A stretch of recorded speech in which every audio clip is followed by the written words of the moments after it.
মৰমৰ ছাত্ৰ ছাত্ৰীসকল নমস্কাৰ। তোমালোকক পাঠলৈ স্বাগতম জনাইছোঁ। মই প্ৰসেনজিৎ। আজি মই পঞ্চম শ্ৰেণীৰ লেচন 17 আমাৰ দেশ ভাৰতবৰ্ষৰ দ্বিতীয় খণ্ডলৈ আহিছোঁ। প্ৰথম খণ্ডত মই 1ৰ পৰা 2লৈকে প্ৰশ্নসমূহ আলোচনা কৰিছিলোঁ, উত্তৰসমূহ। আজি মই 3ৰ পৰা 7লৈকে প্ৰশ্ন উত্তৰবিলাক আলোচনা কৰিম। লগতে ভাৰতবৰ্ষৰ ৰাজ্যসমূহৰ ৰাজধানীসহ আলোচনা কৰিম।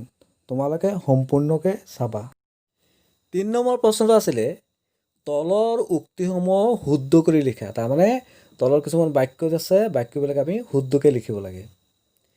প্ৰথম কটো আছিলে থৰ মৰুভূমি উত্তৰ সমভূমি উপকূল অঞ্চলত অৱস্থিত। আমি জানো যে থৰ মৰুভূমি উত্তৰ সমভূমি অঞ্চলত অৱস্থিত। বুজি পাইছা না? উত্তৰটো কি হ'ব? থৰ মৰুভূমি উত্তৰ সমভূমি অঞ্চলত অৱস্থিত। তোমালোকে ভিডিঅ'টো পজ কৰি লিখি ল'বা। খ পাৰ্বত্য অঞ্চলত ধান খেতি গোমধানৰ খেতি ভাল হয়। ইয়াৰ উত্তৰটো হ'ব পাৰ্বত্য অঞ্চলত গোমধান খেতি হয়। তাৰমানে গোমধানৰ খেতি ভাল হয়। গ মৰুভূমিত বালি পানীৰ অভাৱ। তোমালোকে জানাই এইটো কি হ'ব? মৰুভূমিত পানীৰ অভাৱ, হয় নাই? তো উত্তৰটো হ'ব মৰুভূমিত পানীৰ অভাৱ। দেখিছা নাই মৰুভূমিটো ছবিটোত পানী আনিবলৈ কিমান দূৰ গৈ আছে? পানীৰ অভাৱ বুলিহে। ঘ গোদাবৰী আছে গংগাৰ দক্ষিণৰ মালভূমি অঞ্চলৰ মাজেদি বৈ যোৱা নৈ। আমি জানো যে গোদাবৰী দক্ষিণৰ মালভূমি অঞ্চলৰ মাজেদি বৈ যোৱা নৈ। এইটো হ'ব শুদ্ধ উত্তৰ। বুজি পাইছা নাই? তোমালোকে গোদাবৰী নদীৰ ছবিখন চাইছা নাই? চাই লোৱাচোন। উংগ মৰুভূমিত জনবসতি পাতল ঘন। মৰুভূমিততো বালি থাকে, নিশ্চয় কি হ'ব? পাতল হ'ব। উত্তৰটো হ'ব মৰুভূমিত জনবসতি পাতল। তাৰমানে ইয়াত পানীৰ অভাৱ, বালি বেছি, সেইকাৰণে ইয়াত মৰুভূমিত জনবসতি পাতল। বুজি পাইছানে? দেখিছানে ছবিখনত মৰুভূমি? এতিয়া আমি 4 নম্বৰ প্ৰশ্ন চাওঁ। খালী ঠাই পূৰ কৰা। তাৰমানে কিছুমান বাক্যত খালী ঠাই আছে, আমি পূৰ কৰিব লাগে। কটো আছিলে ভাৰতবৰ্ষত ডেৰখন ৰাজ্য আছে। আমি জানো যে ভাৰতবৰ্ষত কেইখন ৰাজ্য আছে? 28খন ৰাজ্য আছে। জম্মু কাশ্মীৰখন এতিয়া কি হৈছে? কেন্দ্ৰীয় শাসিত ৰাজ্য হৈ গৈছে, হয় নাই? এতিয়া কি হ'ব? ভাৰতবৰ্ষত 28খন ৰাজ্য আছে। বুজি পাইছেনে? মৰমৰ ছাত্ৰ ছাত্ৰীসকল, এতিয়া আমি জানো ভাৰতবৰ্ষৰ 28খন ৰাজ্য আৰু ৰাজধানীবিলাকৰ নাম। অন্ধ্ৰপ্ৰদেশ হায়দৰাবাদ, অৰুণাচল প্ৰদেশ ইটানগৰ। তোমালোকে ছবিবিলাকো চাবা। অসম দিছপুৰ,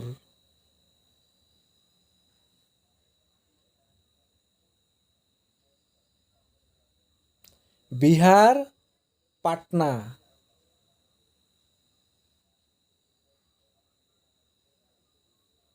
ছত্তীশগড় ৰায়পুৰ,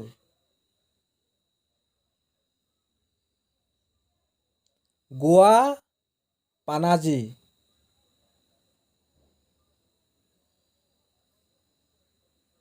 গুজৰাট গান্ধীনগৰ,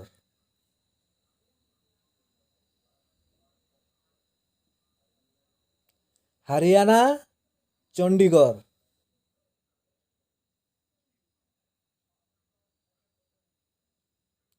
হিমাচল প্ৰদেশ চিমলা। তোমালোকে ছবিটো চোৱাচোন, চিমলাৰ ছবিটো। ঝাৰখণ্ড ৰাঁচী,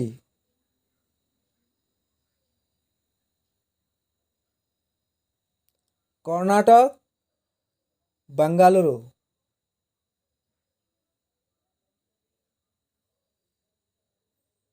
কেৰেলা থিৰুবনন্তপুৰম,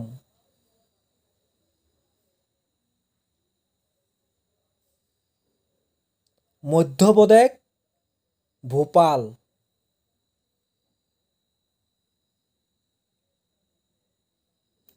মহাৰাষ্ট্ৰ মুম্বাই, মহাৰাষ্ট্ৰৰ ৰাজধানী মুম্বাই,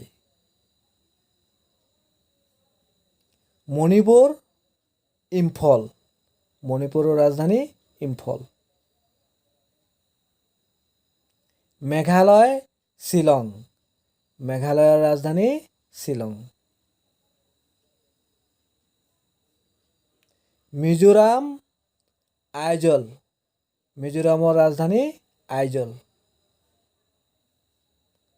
নাগালেণ্ড কোহিমা, নাগালেণ্ডৰ ৰাজধানী কোহিমা, উৰিষ্যা ভুৱনেশ্বৰ, উৰিষ্যাৰ ৰাজধানী ভুৱনেশ্বৰ, পঞ্জাৱ চণ্ডীগড়, পঞ্জাৱৰ ৰাজধানী চণ্ডীগড়, ৰাজস্থান জয়পুৰ, ৰাজস্থান ৰাজ্যৰ ৰাজধানী জয়পুৰ, ছিকিম গেংটক, ছিকিম ৰাজ্যৰ ৰাজধানী গেংটক, তামিলনাডু চেন্নাই, তামিলনাডুৰ ৰাজধানী চেন্নাই, তেলেংগানা হায়দৰাবাদ, তেলেংগানাৰ ৰাজধানী হায়দৰাবাদ,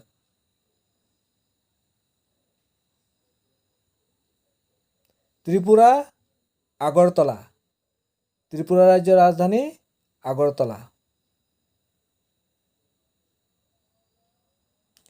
উত্তৰাখণ্ড, উত্তৰাখণ্ডৰ ৰাজধানী দেৰাদুন, চোৱাচোন ছবিখন উত্তৰাখণ্ডৰ,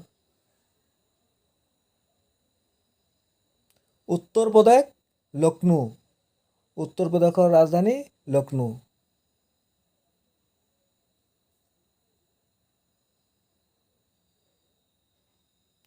পশ্চিমবংগ কলকাতা, পশ্চিমবংগৰ ৰাজধানী কলকাতা। খটো আছিলে থৰ এখন ডেছ, কি হ'ব বাৰু? তোমালোকে নিশ্চয় ধৰিব পাৰিছা, হয় নাই? থৰ এখন মৰুভূমি, হয় নাই? উত্তৰটো কি হ'ব? থৰ এখন মৰুভূমি। তোমালোকে থৰ মৰুভূমিৰ ছবিটো চোৱা, দেখিছা নাই? মৰুভূমিত কি আছে? বালি বালি, হয় নাই? এতিয়া গড়টো চাওঁ। পশ্চিম ঘাট পৰ্বত ডেছ অঞ্চলত অৱস্থিত। ইয়াত কি হ'ব? উত্তৰটো হ'ব পশ্চিম ঘাট পৰ্বত দক্ষিণৰ মালভূমি অঞ্চলত অৱস্থিত। বুজি পাইছানে? তোমালোকে বহীত লিখি ল'বা, তেতিয়াহ'লে সোনকালে শিকিব পাৰিবা। ঘ ডেছ পৰ্বতমালাই পশ্চিম, উত্তৰ আৰু পূব দিশত আগুৰি আছে। তোমালোকে ধৰিব পাৰিছা নাই কোনটো পৰ্বতমালাই? নিশ্চয় ধৰিব পাৰিছা। কি হ'ব? হিমালয় পৰ্বতমালাই পশ্চিম, উত্তৰ আৰু পূব দিশত আগুৰি আছে। তোমালোকে হিমালয়ৰ ছবিটো চাই লোৱা। এতিয়া আমি অংগ নম্বৰটো চাওঁ। ভাৰতৰ ৰাজধানী ডেছ, এইটোতো আটাইতকৈ উজু, তোমালোকে জানাই। কি হ'ব এইটো? ভাৰতৰ ৰাজধানী নতুন দিল্লী, নহয় জানো? এতিয়া আমি 5 নম্বৰ প্ৰশ্নটো আলোচনা কৰোঁ। ভাৰত নামটোৰ উৎপত্তিৰ বিষয়ে লিখা, মানে ভাৰত নামৰ উৎপত্তি কিদৰে হৈছিল? আহাচোন উত্তৰটো চাওঁ। উত্তৰটো হ'ব ভাৰতবৰ্ষ এখন অতি প্ৰাচীন দেশ। প্ৰাচীন কালত ভৰত নামৰ এজন বৰ প্ৰতাপী ৰজাই ইয়াত ৰাজত্ব কৰিছিল। ভৰত ৰজাৰ নাম অনুসৰি আমাৰ দেশখনৰ নাম ভাৰতবৰ্ষ হয় বুলি পণ্ডিতসকলে কয়।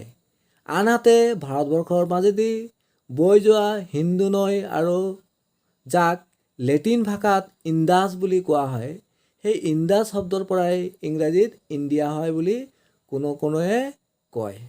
বুজি পাইছানে? এতিয়া আমি 6 নম্বৰ প্ৰশ্নটো চাওঁ। 6 নম্বৰ প্ৰশ্ন আছিলে ৰাষ্ট্ৰীয় সংগতি বুলিলে কি বুজা? ৰাষ্ট্ৰীয় সংগতি বুলিলে কি বুজায়? ইয়াৰ উত্তৰ হ'ব জাতি, বৰ্ণ, ভাষা, ধৰ্ম নিৰ্বিশেষে একাত্ম হৈ দেশ আৰু দেশৰ জনগণৰ প্ৰতি যি সন্মান আৰু সদ্ভাৱ দেখুওৱা হয় সেয়ে হৈছে ৰাষ্ট্ৰীয় সংগীত। বুজি পাইছেনে? 7 নম্বৰ প্ৰশ্নটো আছিলে মালভূমি অঞ্চলত কি কি খেতি হয়? তাৰমানে মালভূমি অঞ্চলত কি কি খেতি হয়, কি কি খেতি কৰা হয়? ইয়াৰ উত্তৰটো হ'ব মালভূমি অঞ্চলত কপাহ খেতি হয়। কপাহ দেখিছে নাই? কপাহ কেনেকৈ হয় খেতি? কপাহ দেখিছে নাই? কপাহৰ পৰা সূতা হয় নাই জানো? কুঁহিয়াৰ কুঁহিয়াৰ তোমালোকে নিশ্চয় দেখিছা।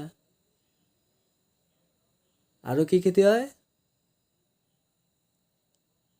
জৱ ধানৰ খেতি কৰা হয়। নীলগিৰি পাহাৰত চাহ আৰু কফি খেতি কৰা হয়। বুজি পাইছানে?